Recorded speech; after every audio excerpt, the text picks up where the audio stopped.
Heureux de vous retrouver, 15e rendez-vous. Alors, une toute petite parenthèse au départ. En ce moment, j'ai la chance, enfin, par visioconférence, d'avoir beaucoup d'interviews pour la saison prochaine, et puis savoir comment un comédien au chômage forcé prend toutes ces mauvaises nouvelles de jour en jour. Et ben, je dirais que moins j'ai de boulot à l'extérieur, plus j'en ai à l'intérieur. J'en profite pour nettoyer plein de choses, mais je continue à prendre plein de notes pour vous parce que je pourrais vous parler très longtemps pendant des tas de mois. Alors revenons à cette passion. Oui, donc pardon si parfois je me répète sur une petite chose que j'ai déjà dite parce que je ne sais plus si je l'ai dit aux journalistes ou pas, ou si c'est à vous, enfin voilà. Donc nous en étions à la mise en scène, on avait terminé par un « je vous aime », surtout, il y aurait pu donner d'autres sentiments, hein.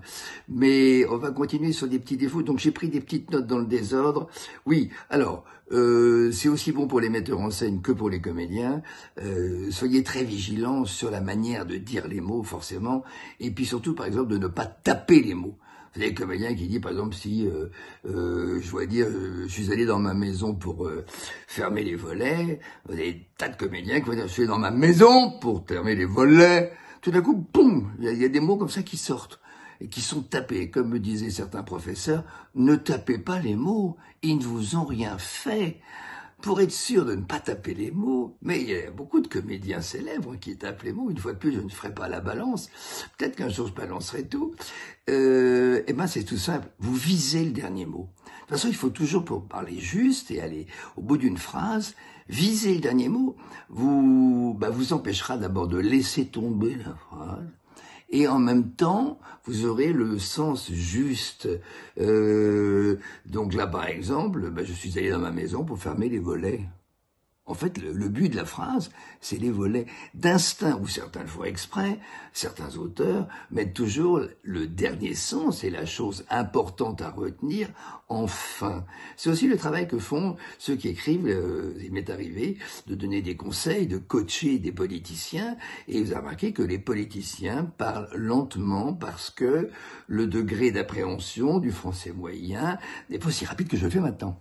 Donc voilà, donc même chose aussi, même chose sur scène, le metteur en scène doit par moment dire au comédien ne confonds pas vitesse et précipitation. C'est-à-dire qu'on doit parler vite, mais en même temps on doit parler vite. Hein, toujours être maître de son objet, de son instrument, maître de sa diction. Donc, nous en étions sur des petits défauts. Oui, tapez les mots. Voilà. Attention, surtout aussi, vous comédiens, vous metteurs en scène, à ne pas laisser passer toutes ces imprécisions. On dit toutes ces scories, toutes ces béquilles, les hein, ça j'en ai déjà parlé, il y a aussi un défaut majeur. Alors là aussi, il sont beaucoup de comédiens professionnels. Et ça, alors, quand j'entends ça au théâtre, je virevole sur mon siège, c'est les jeux. C'est-à-dire que les jeux, c'est-à-dire que je suis allé au théâtre, voilà. Donc les personnes déjà vous redonnent la première syllabe de la phrase suivante au lieu de fermer clairement ou de dire clairement le bout de phrase qu'elles doivent dire. Non, vous le remarquerez maintenant que je vous l'ai dit. Ok, hein, voilà, ça aussi à ne pas dire les uns. J'ai plein de copains. On m'appelle le Attila, le roi des uns, parce que alors là je les massacre. Alors le hein, je l'ai dit, les jeux, oui, pas taper les mots. Oui, alors ça aussi. J'en ai rencontré beaucoup, et vous en rencontrez en tant que comédien, en tant que metteur en scène. Le partenaire qui, pendant que vous jouez, vous dit votre texte d'une manière muette. C'est-à-dire que vous parlez, vous devez dire « je vais aller dans ma maison fermer les volets » et l'autre, pendant que vous lisez, dit « bon ». Voilà, hein, il n'y a pas besoin de sous-titres, il n'a qu'à vous écouter, il n'y a pas besoin de vous le dire. Voilà, se nourrir de l'autre, oui, ça c'est très important. Se nourrir de l'autre, c'est-à-dire que quand un comédien vraiment qui vous écoute vous envoie une intonation qui est juste, mais il a l'humeur du jour, puisque je vous l'ai dit, c'est pas du tout un travail de perroquet la comédie, hein, c'est vraiment, on peut parler juste, mais on peut parler juste avec 500 gammes différentes de sentiments, d'humeur, Dieu merci, sinon tout le monde jouerait pareil. Vous voyez, là je vous explique la même chose, j'ai pas changé d'intonation, même sentiment, même note. Voilà, si j'avais écrit le texte, j'écrirais comme ça et je continuerai à parler comme ça, pour vous convaincre. Vous voyez cette note? Bon. Alors, oui, faut se nourrir. Si ce soir-là, votre comédien, votre partenaire vous envoie une balle comme ça, et ben vous allez prendre la même température selon votre personnage, et c'est ça qui est passionnant dans le théâtre. C'est pour ça que ce n'est jamais la même représentation. C'est ça. Mais faut vraiment avoir quelqu'un qui vous écoute, et puis surtout vous soyez vrai. Voilà, dans l'humeur indiquée par le metteur en scène. Alors, ce nous regarde de l'autre, je vous l'ai dit, les petites variantes qui font, oui.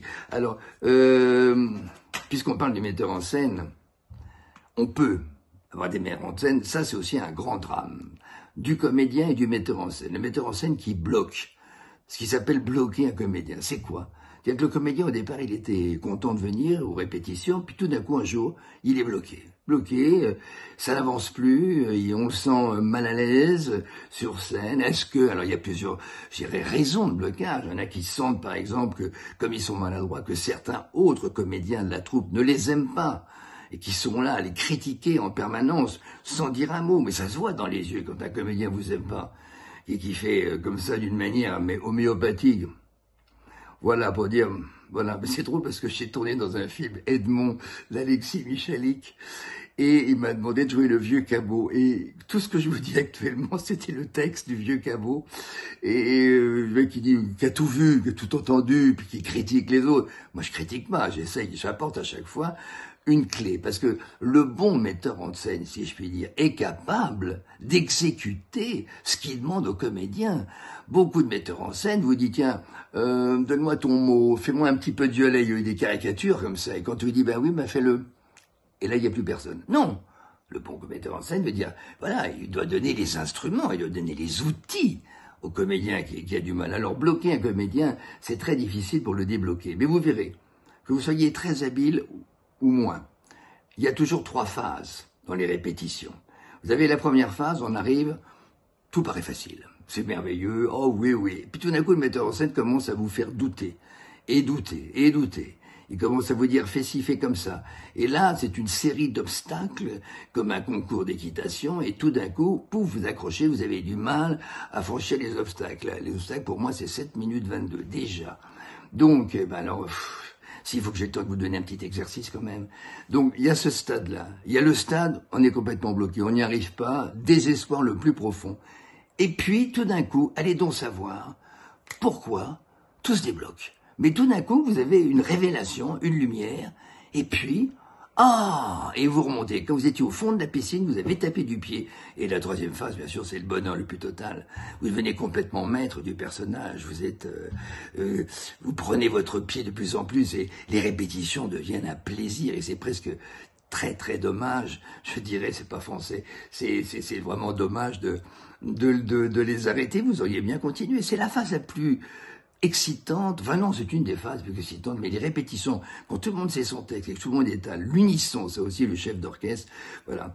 Donc on continuera, comment, oh là là, il y a des metteurs en scène qui étaient très forts et qui font exprès de bloquer les comédiens pour qu'ils donnent le meilleur d'eux-mêmes. Petit exercice, je peux pas dépasser 9 minutes 30, 10 minutes, d'abord parce que ce serait trop long, peut-être que, et surtout parce qu'après, ça ne passe pas.